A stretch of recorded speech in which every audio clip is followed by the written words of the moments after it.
Boa tarde a todos e a todas. É um prazer enorme participar desse evento e também, na condição aqui de moderador, bater um papo com essas feras que estão aqui comigo. Obrigado pela presença de vocês, por vocês terem aceitado o convite de discutir um tema que para a gente é um tema muito caro, é um tema que cada dia se torna mais desafiador, mas que ao mesmo tempo a gente tem que dar endereçamentos para que a gente possa, de alguma forma, trazer soluções viáveis para os projetos de concessões, principalmente de investimentos em infraestrutura e transporte, que é nosso tema principal. O tema Estratégia para Gestão Sustentável e Resiliência em Transportes, em si, já se apresenta como um tema extremamente desafiador e que nos remete para a adoção de iniciativas que gerem estudos e discussões do mais alto nível e desenhos de soluções concretas e urgentes para enfrentar esse desafio. A tragédia do Rio Grande do Sul nos mostrou de forma bastante dolorosa que os impactos da crise climática não são uma previsão distante. Eles já estão acontecendo.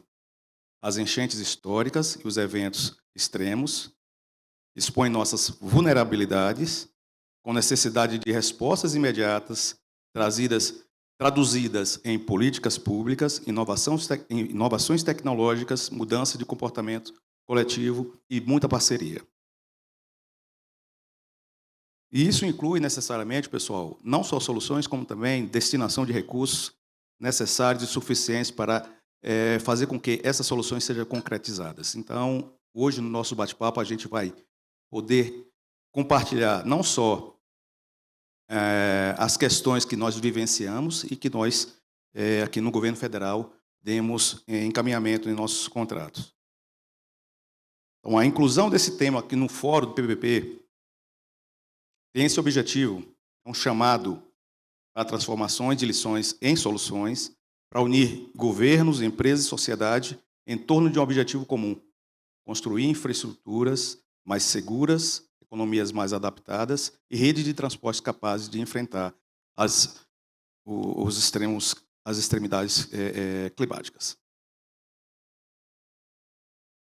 Bom, no âmbito do Ministério do Transporte, Clóvis, que inovações tecnológicas têm sido pensadas ou incorporadas aos novos projetos de rodovias ou nos de ferrovias para garantir uma infraestrutura mais resiliente aos riscos climáticos e, principalmente, em relação às enchentes do Rio Grande do Sul, muitas infraestruturas foram afetadas de maneira bastante severa. Quais foram as soluções que o Ministério do Transporte também desenhou para recuperar essas infraestruturas que foram danificadas por conta das enchentes no Rio Grande do Sul? Por favor. Boa tarde, ainda tarde, né? Boa noite. Tarde, quase noite. Meu nome é Clóvis, eu estou subsecretário de Sustentabilidade do Ministério dos Transportes. Na minha autoidentificação, sou um homem negro de pele parda, um pouquinho acima do peso. Estou sentado em frente a um painel azul, que traz o título do evento, e usando um terno marrom com um crachá vermelho pendurado. Eu quero agradecer a oportunidade de fazer esse debate, agradecer toda a equipe do PPI, e, embora foram feitos muitos elogios, eles ainda são pequenos frente ao que o PPI representa para nós no planejamento da infraestrutura. Ele é o farol, ele é o direcionador, ele que qualifica, desafia, aponta caminhos para a nossa atuação, e fazer eventos como esse celebram resultados e colocam desafios. Saudar o secretário executivo Tomé, meu amigo, saudar Marco Aurélio, que preside a BCR, que tem... BCR não, melhores rodovias do Brasil, e que tem um trabalho também formidável. E Adilto, você citou de maneira muito precisa o sentimento que nos move. Resiliência climática, impactos climáticos, impactos sobre a infraestrutura resiliente e planejar de maneira mais adequada as respostas não é mais uma agenda da filosofia, né? Não é mais uma agenda da posição política ideológica. Não é, em nenhuma medida, é uma agenda só da garantia de direitos. Ela é, antes de mais nada, uma agenda econômica, uma agenda de desenvolvimento, uma agenda de estratégia de desenvolvimento do país. Se nós fizermos uma leitura mais ampla, e por muito óbvia que ela seja, todo mundo me pergunta, o que você faz no Ministério? Eu falo, eu sou especialista no óbvio. E é um desafio gigante se especializar no óbvio. Integrar, partilhar, estudar, corresponsabilizar, tudo isso é muito bonito.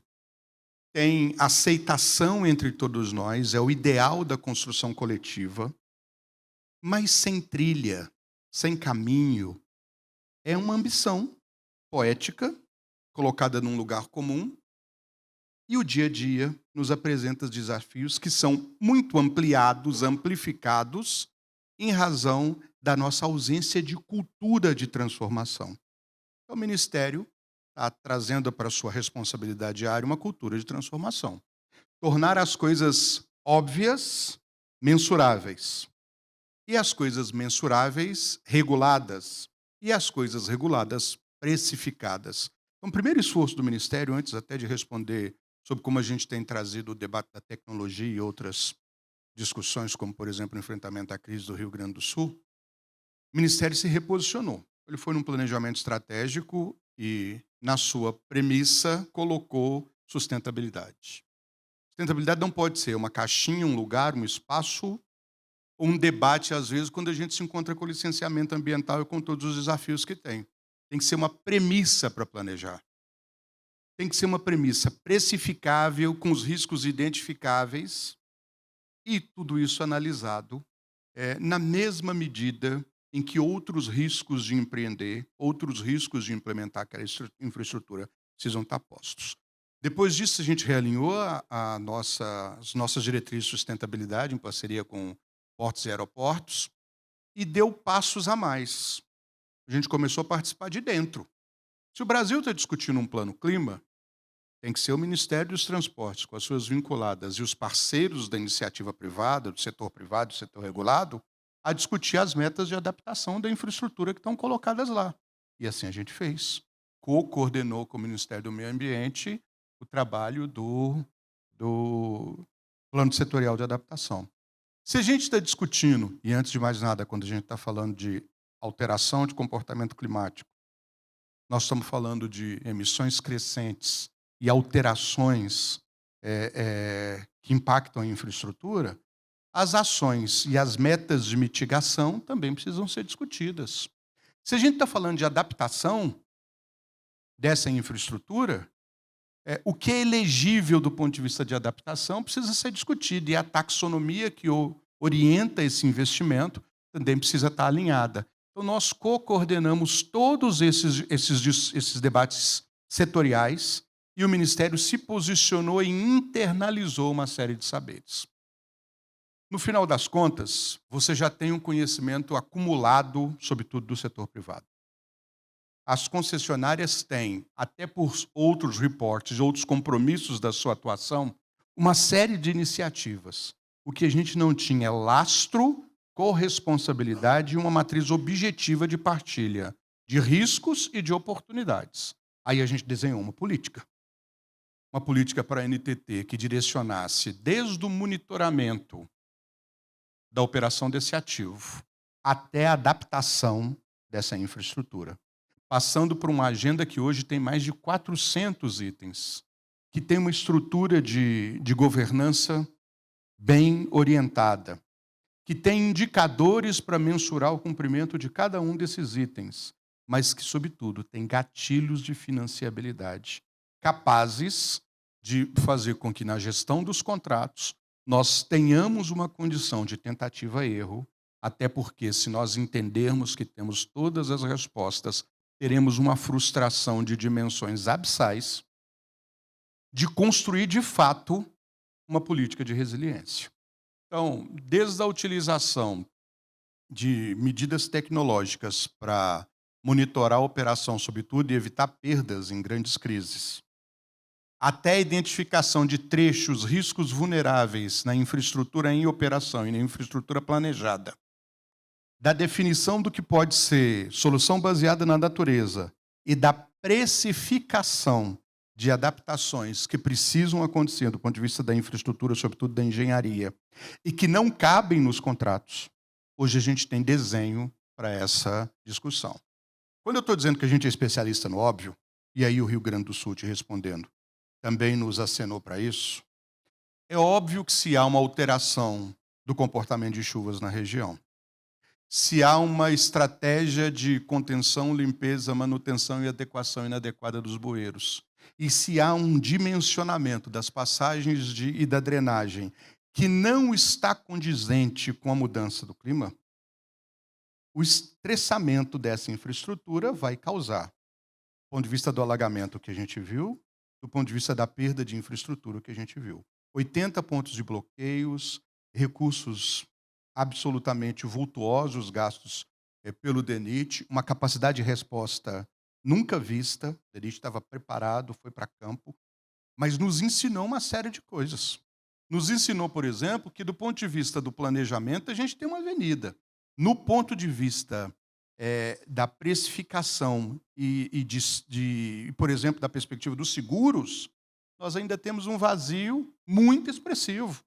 Muito expressivo. O que se consegue hoje no mercado é identificar seguros capazes de alcançar uma obra de arte ou um trecho, mas poucos da operação, dos custos acessórios e assim por diante. Então, o Ministério está maduro nesse debate. Está entendendo que não é só na hora de pactuar o licenciamento ambiental ou de pactuar um eventual plano de mitigação, um plano de compensação, que essa discussão precisa acontecer, mas que isso é parte da forma de planejar a infraestrutura e esses gatilhos precisam estar definidos na mesma proporção que os custos básicos. Então, todos os contratos na modelagem têm entre 1% e 3,5% de recursos para adaptação, transição energética e resiliência. De fato, nós temos uma mesa de corresponsabilidade, regulação responsiva, 4x4, representantes do setor público com representantes das operadoras, indicadores definidos objetivamente, com pontuações e gatilhos para que a gente consiga, então, adaptar a infraestrutura. Aprendendo com o Rio Grande do Sul, aprendendo com as nossas experiências pretéritas, mas, sobretudo, tendo uma visão preditiva. A gente precisa desenvolver capacidade para antecipar o futuro e diminuir os riscos. Muito obrigado pela sua explicação.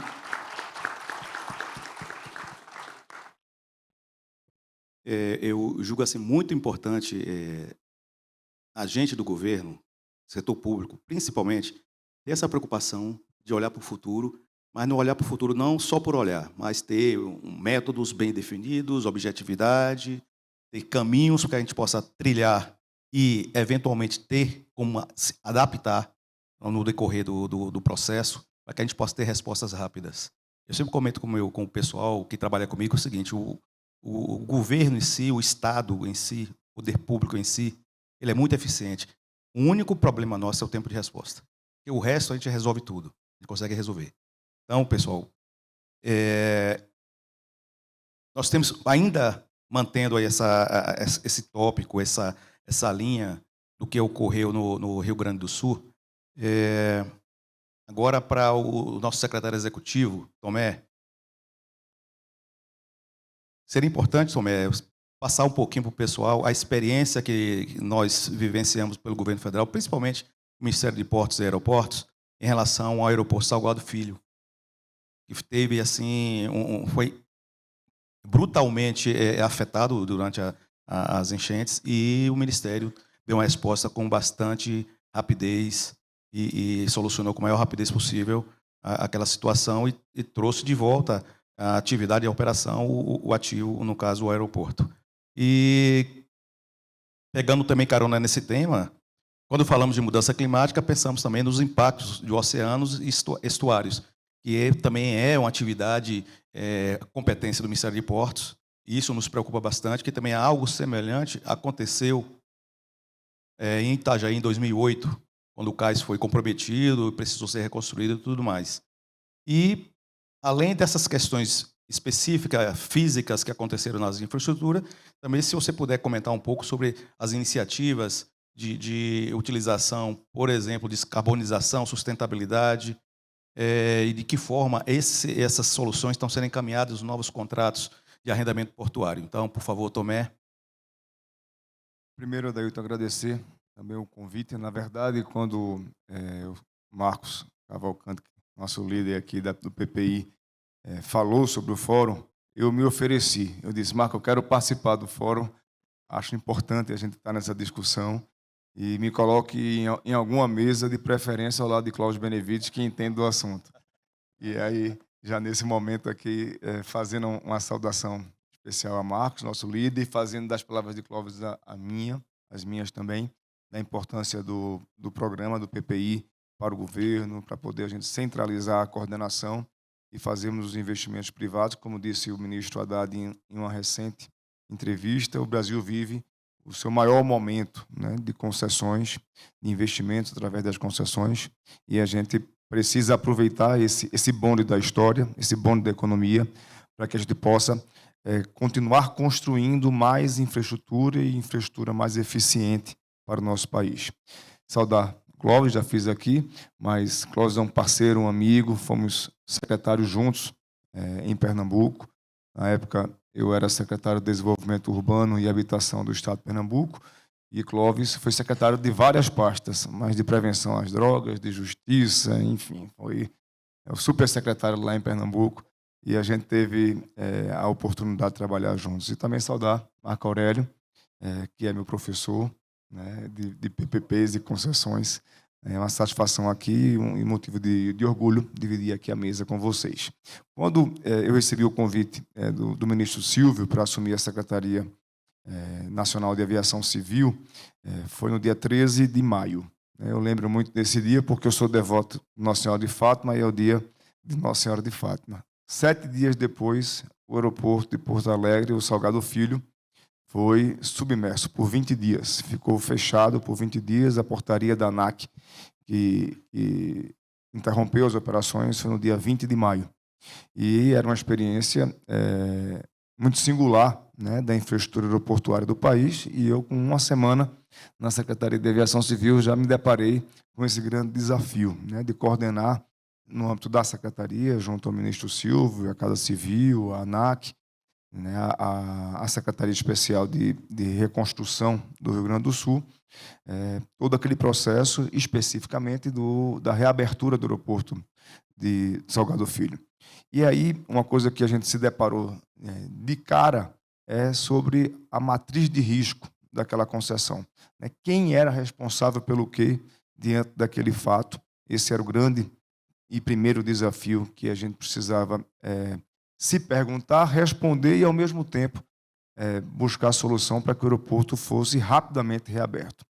E na imprensa, no meio político, na sociedade, ninguém acreditava que aqueles prazos que o governo estava dando de reabertura do aeroporto até o final do ano de 2024 seria possível de se concretizar, porque a gente não sabia nem quais eram os impactos que aquele período da pista submersa traria para a pista de pouso e decolagem, para toda a infraestrutura elétrica, para todo o maquinário do piso térreo do aeroporto, e como a gente iria buscar as soluções. Então, a primeira questão que a gente precisa colocar aqui, eu entendo que é exatamente na modelagem das concessões, a construção de uma matriz de risco que deixe muito claro as responsabilidades com relação aos impactos dos desafios climáticos, dos desastres climáticos que nós estamos já enfrentando e que vamos continuar enfrentando nos próximos anos. Depois, um ponto importante, com relação aos seguros. Cláudio passou aqui rapidamente sobre esse tema. É preciso construir, junto com o setor de seguridade, um produto capaz de suportar esses desafios. E, para isso, é necessário uma discussão ampla com os setores. Eu entendo que o setor de seguridade ele tem interesse em oferecer o produto, as concessões têm interesse de contratar, o governo federal tem interesse que esse contrato seja feito para poder dar mais garantia à nossa infraestrutura, e a gente precisa, naturalmente, buscar um modelo que não onere demasiadamente as concessões.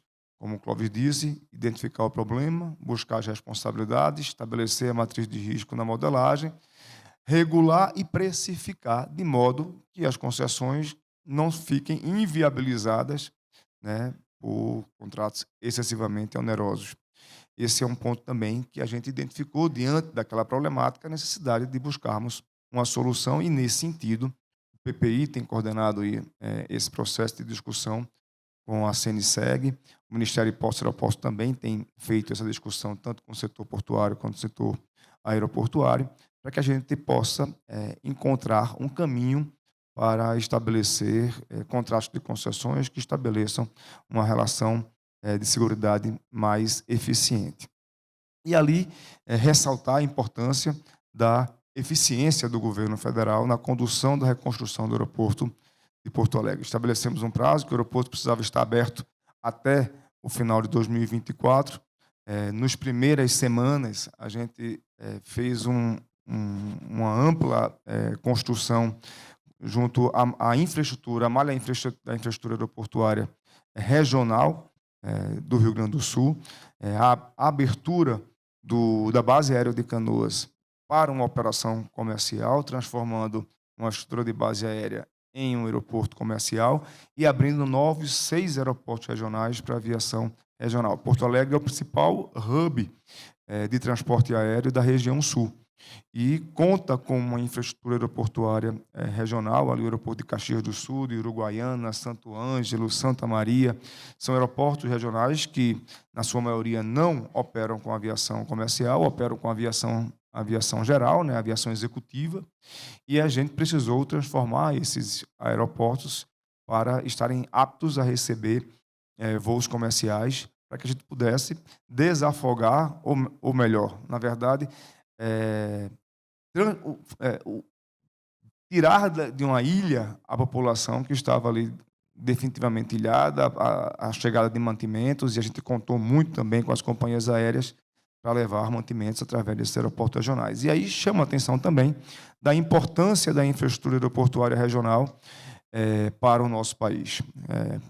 Não é por coincidência, hoje nós estamos recebendo propostas das concessionárias para o programa Ampliar, né, que é um programa que visa levar o investimento privado através dos contratos de concessões para os aeroportos regionais. Na primeira rodada, 19 aeroportos estão sendo colocados no processo competitivo simplificado. O Ministério de Portos e Aeroportos tem uma expectativa de que grande parte desses aeroportos possam ser transferidos para a gestão e para os investimentos em sua infraestrutura, agora no leilão que acontecerá no próximo dia 27, na B3, às 10 da manhã, próxima quinta-feira, e a gente vai poder reforçar a infraestrutura aeroportuária do norte e do nordeste do país, e essa tese a gente pode ver muito concretamente de como foi importante existir uma infraestrutura, ainda que deficiente, no estado do Rio Grande do Sul, regional, para poder ser uma alternativa àquela realidade que o aeroporto Salgado Filho estava enfrentando. E aí voltando para o aeroporto Salgado Filho, buscamos um reequilíbrio cautelar, investimento de mais de 400 milhões da União para a reconstrução daquele aeroporto. Em outubro, antecipamos a abertura do aeroporto que estava prevista para dezembro. A gente já abriu para a operação comercial em outubro de 2024, com 80% da sua operação, e no dia 16 de dezembro, a gente conseguiu finalmente fazer a abertura plena do aeroporto, inclusive já com os voos internacionais, e de lá para cá o aeroporto tem recuperado a sua demanda e conquistado aí, inclusive, um crescimento significativo, triplicou o número de voos internacionais lá em Porto Alegre. Foi um grande desafio que a gente tira importantes lições, né? Como a gente já foi aqui pincelando sobre cada uma delas. A importância de uma infraestrutura regional, e quando a gente fala de uma infraestrutura regional, eu estou falando aqui especificamente de aeroportos, porque esse foi o foco da pergunta, mas essa infraestrutura local, regional, precisa ser construída não só nos aeroportos, mas também nas rodovias, mas também nos portos, de modo que locais que não tenham uma demanda ainda tão grande, mas precisam ter essa infraestrutura construída não só para gerar o crescimento de demanda e o crescimento da economia, o crescimento social das micro-regiões do país, mas também para servir de alternativa quando ocorre uma situação de um desastre climático como esse que aconteceu em Porto Alegre. Um outro ponto que é importante, que fica como ensinamento dessa experiência de Porto Alegre, é a questão da matriz de risco e da seguridade dos contratos de concessão, para que nós possamos ter infraestruturas mais resilientes do ponto de vista da segurança jurídica desses contratos e também que tenham vida mais longa. E o terceiro e último ensinamento na verdade, a gente aprendeu na prática, né? A agilidade do governo, né? Dos governos, a agilidade do Estado, por assim dizer, na tomada de decisão, para que a gente possa dar respostas rápidas, que é uma necessidade da sociedade em casos como esse. Falando também, né, foi um combo de perguntas, né, Dailton? Eu percebi que foram 3 em uma, né? Então vou tentar lembrar aqui a segunda, falando do caso de Itajaí, Isso. né, e dos impactos também na questão portuária e de navegação. Nós temos agora, recentemente, no final do ano passado, lançamos o Plano Nacional de Descarbonização dos Portos, o PND Portos, e agora, na COP30, lançamos o Plano Nacional de Descarbonização de navegação. 2 importantes marcos, 2 importantes portarias que têm como objetivo fazer uma busca de transição energética no setor portuário, no setor de navegação, buscando também uma infraestrutura mais resiliente, focada numa energia limpa.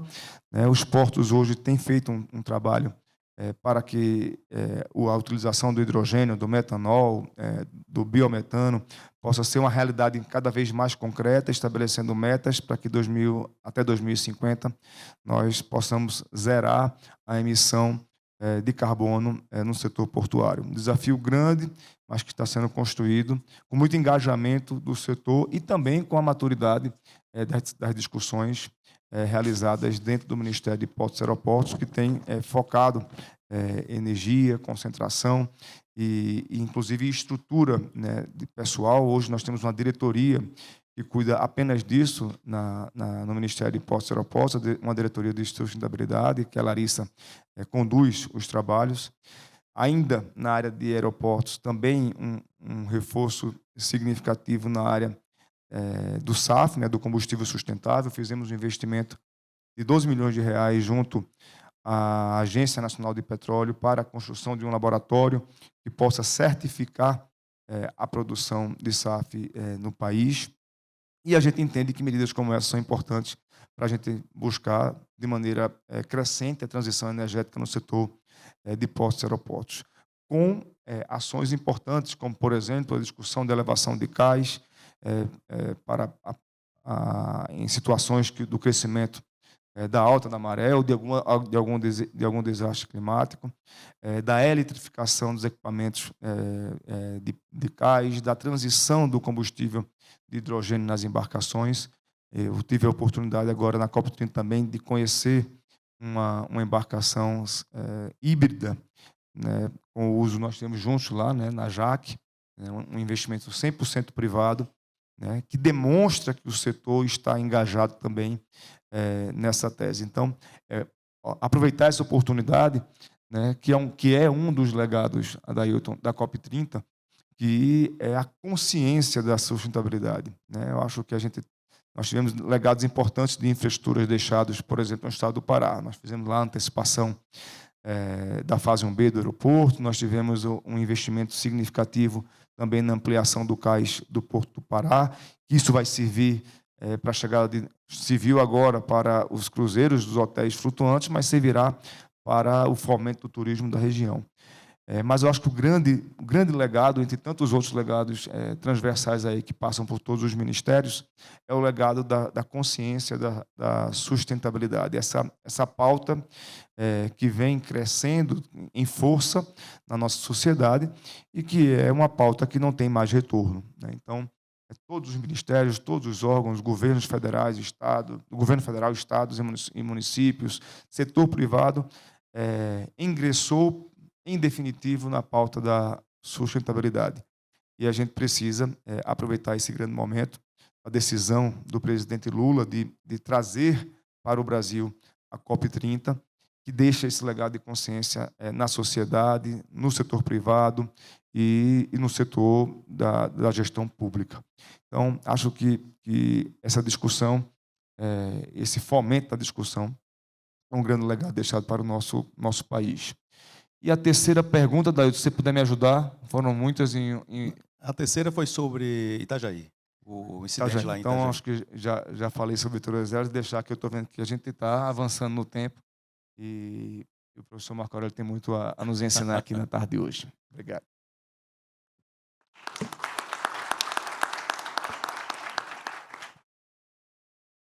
Bem, vocês ouviram aí, no caso, até o momento, quais são as iniciativas que o governo federal está adotando para conduzir esse tema, que é um tema super relevante, o tema da sustentabilidade, da resiliência e tudo mais. Mas, como nós estamos aqui num evento que é de parceria, eu preciso também ouvir o outro lado do balcão.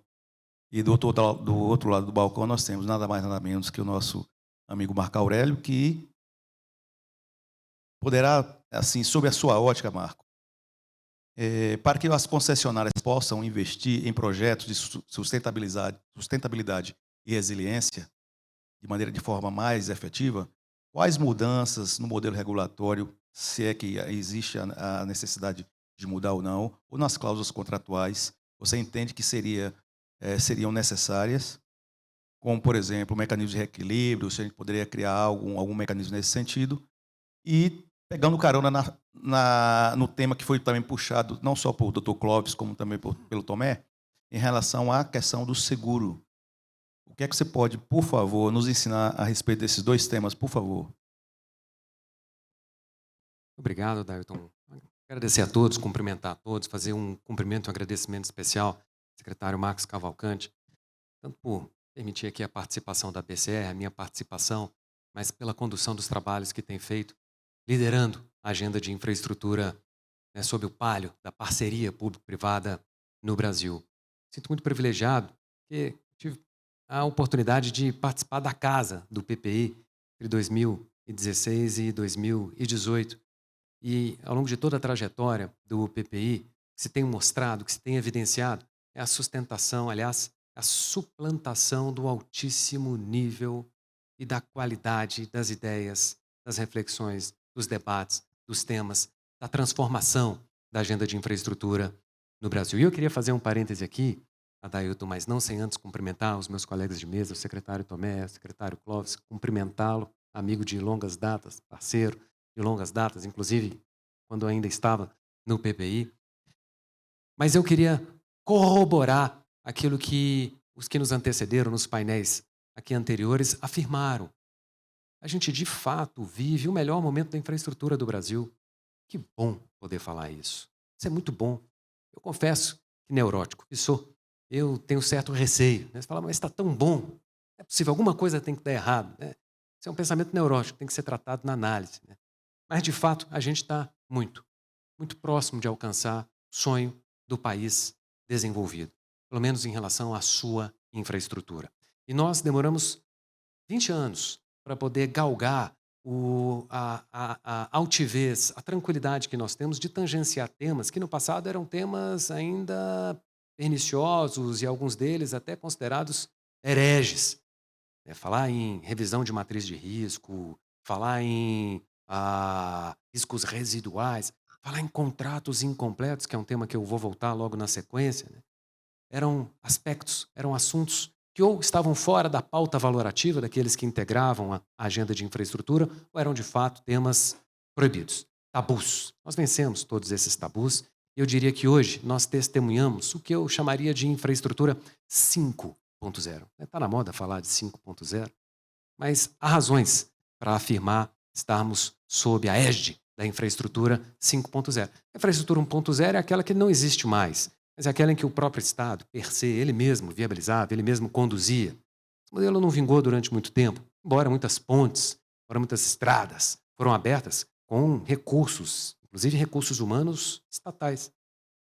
A infraestrutura 2.0 é aquela em que o Estado passou a contratualizar a execução desses empreendimentos infraestruturais.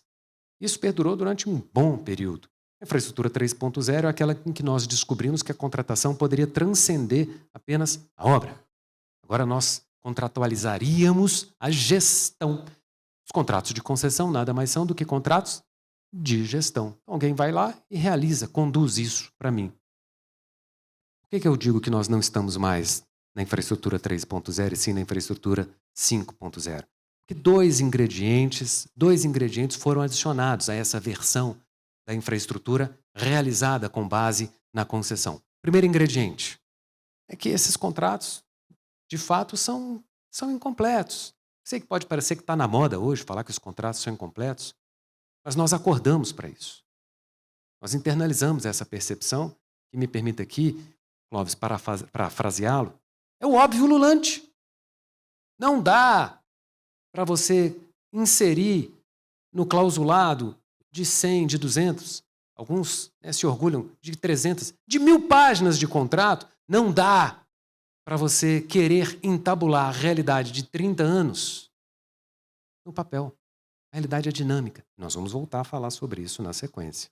Então, o primeiro aspecto é esse. Aquele contrato de gestão é um contrato que lida com variáveis mutantes. E, portanto, o enquadramento dessas variáveis, tratamento jurídico regulatório, também precisa ser cambiável, mutante, adaptável. Esse é o primeiro ingrediente que se insere dentro do contexto das concessões. E o quinto ingrediente é a percepção de que os contratos de concessão, que o modelo concessório, ele não é só para viabilizar investimento em capex, em capital, em obra. Ele é transformacional. A infraestrutura é transformacional. Esses contratos, eles são transformacionais. Eu consigo criar uma agregação de iniciativas e de frentes dentro desses contratos. Para trazer aqui uma expressão, felizmente,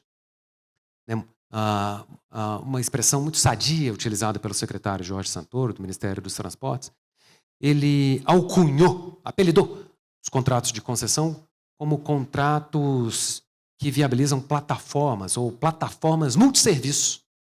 E hoje, imagine bem, sob o contexto da infraestrutura 5.0, nós nos permitimos falar em contratos que contribuem para a resiliência climática.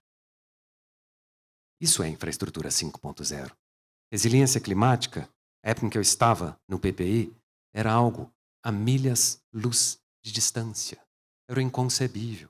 Em 2016, nós buscávamos sobreviver à crise que nos antecedia e ao solapamento de alguns contratos recentemente celebrados. Felizmente, depois de 10 anos, resolvemos essa questão e agora sim, podemos aliviar a nossa carga para trabalhar com esses aspectos agregacionais, com esses aspectos multifuncionais, multisserviços.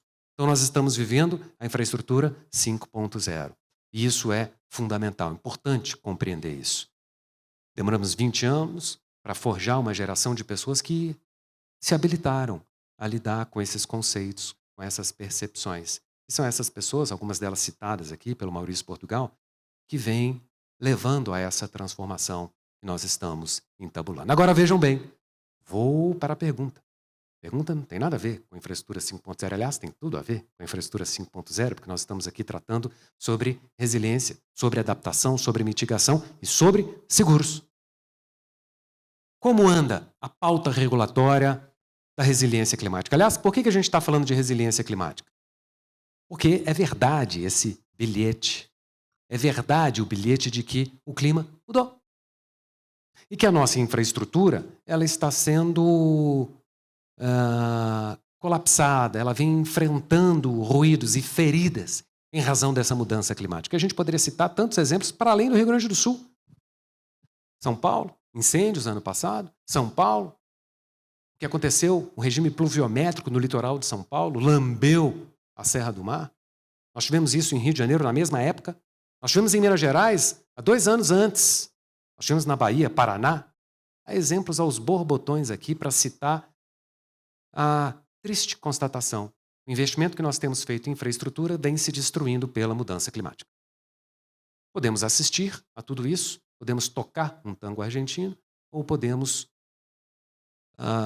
nos movimentar, nos mobilizar. Não por uma questão de proselitismo, não por uma questão de engajamento, porque é uma hype falar em sustentabilidade ou agenda ESG, mas porque, volto a dizer, o bilhete se tornou verdadeiro.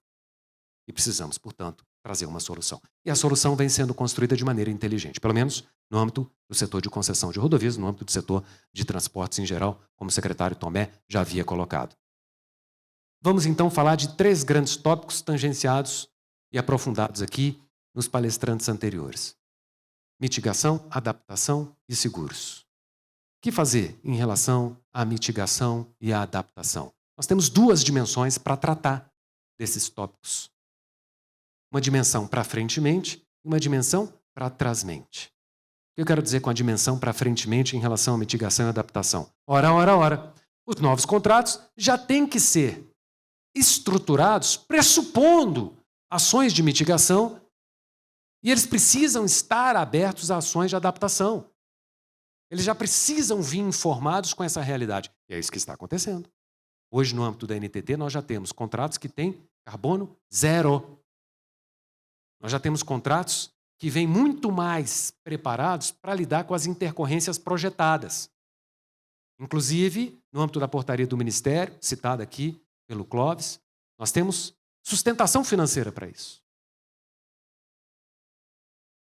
Então, quer na mitigação, quer na adaptação, para frente-mente, nós vimos endereçando bem a questão. E para trás-mente, os contratos celebrados no final da década de 90, início dos anos 2000, meados dos anos 2000, ali para 2010, na década de 2010, não falava nisso. E o clima mudou mesmo. E a gente precisa introduzir isso para esses contratos. Como fazer? A gente pode fazer na coronhada. É para fazer, estou determinando. É uma política regulatória. O Ministério foi muito inteligente em conjunto com a Agência Nacional de Transportes Terrestres. Aliás, antes da coronhada e antes das medidas regulatórias, é importante dizer, as concessionárias se anteciparam.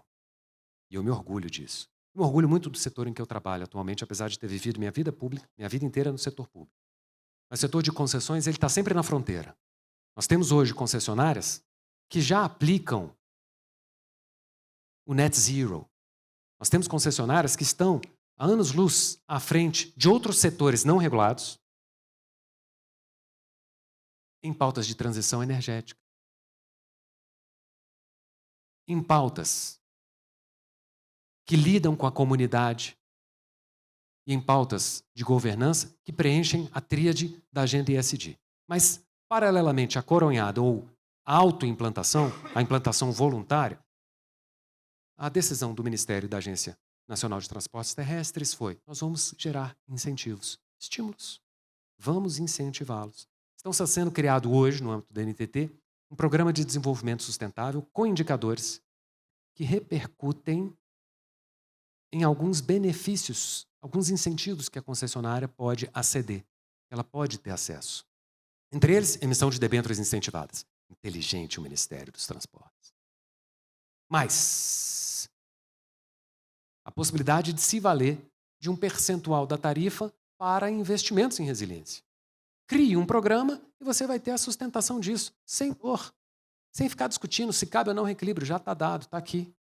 Inteligente a visão do Ministério e da Agência Nacional de Transportes.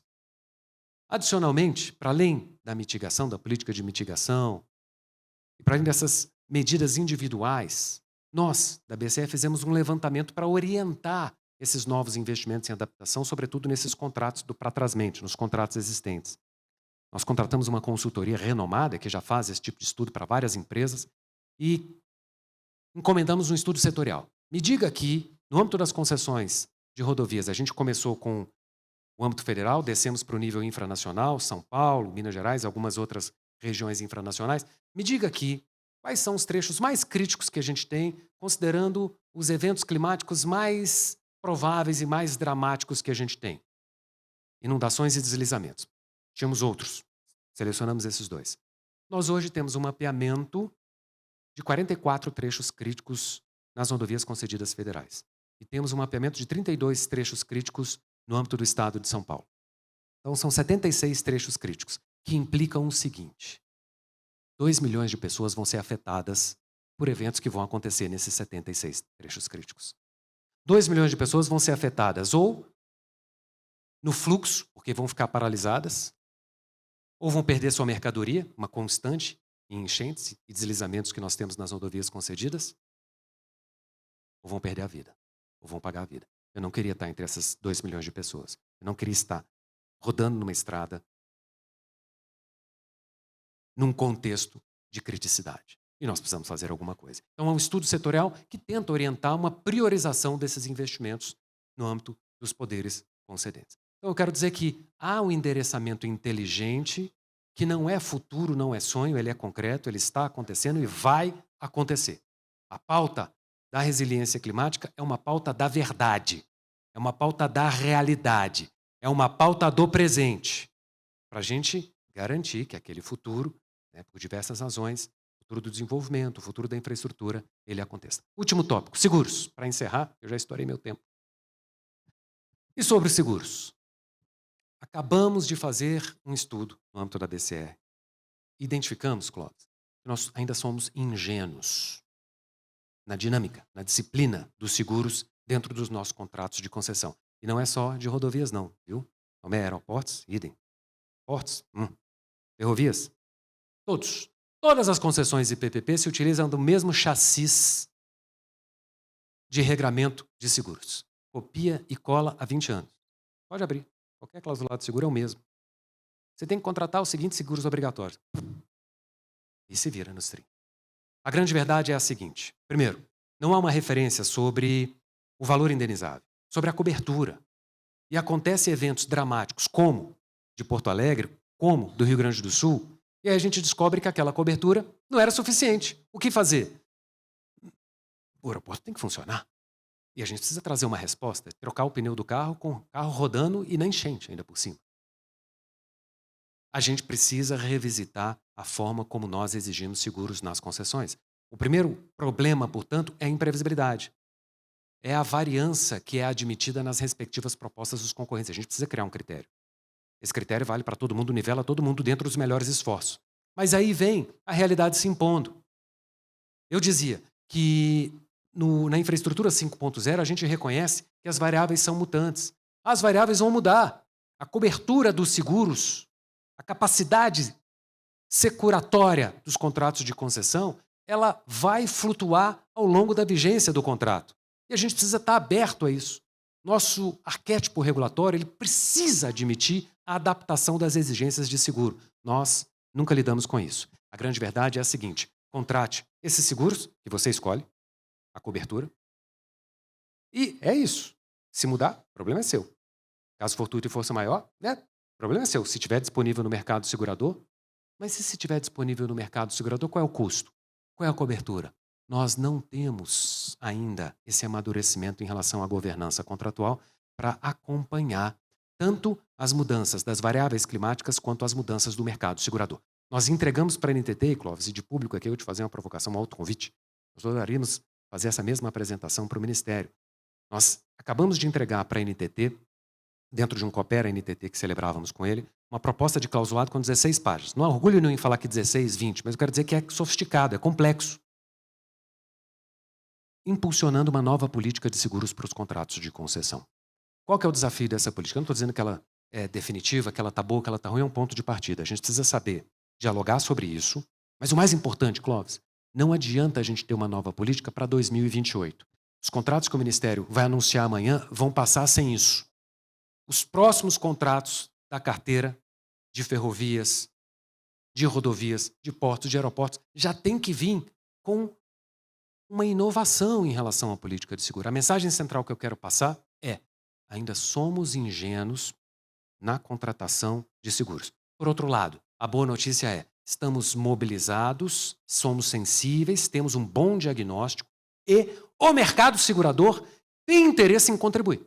A gente está num diálogo franco com a CNSEG, agradeço se tiver representantes da CNSEG aqui, com outros representantes de seguradoras, e eles reconhecem: temos boas propostas, temos oportunidades de melhoria, e eu acho que com esse aprimoramento da política de seguros, a gente vai estar muito mais resiliente, viu, Adailton, para enfrentar essas vicissitudes da infraestrutura 5.0 que ainda estão por vir. Muito obrigado.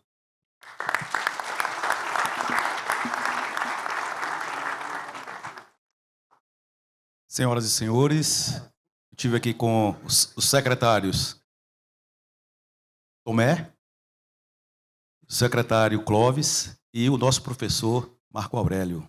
Muito obrigado. Palmas, por favor.